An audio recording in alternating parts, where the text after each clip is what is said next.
Kalinga Web Media Insight presents breaking news. केलिया शैवपीठरे बोलबम भक्तों भिड़ श्रावण द्वितीय सोमवार अवसर में डाबुका ब्लॉक अंतर्गत केलिया शैवपीठरे बोलबम भक्तों भिड़ परिलक्षित होइछि।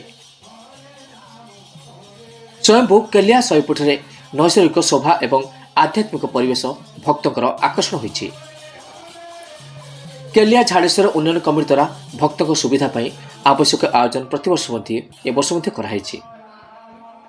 ब्लॉक अध्यक्षा बीणा माझी, कमिटी संपादक देवराज पात्र, कोषाध्यक्ष जी साईराजू, डाबुका वीडियो समीर पात्र, पूर्वतन ब्लॉक अध्यक्ष बंशीधर माझी, पूर्वतन सरपंच धर्मांध नायक, सुरेन्द्र मिश्र, हिंदू महासंघ प्रमुख सूर्यवंशी जन, सूर्य सुबुद्धि, भगवान महांती, पद्म माझी प्रमुख उपस्थित रही कार्यक्रम तदारख करते।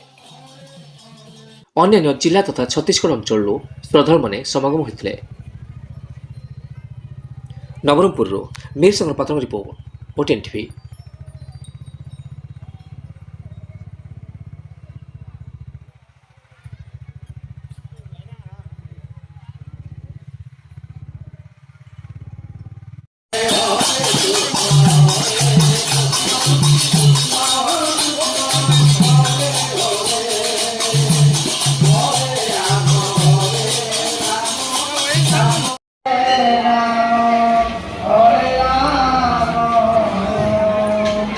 Ram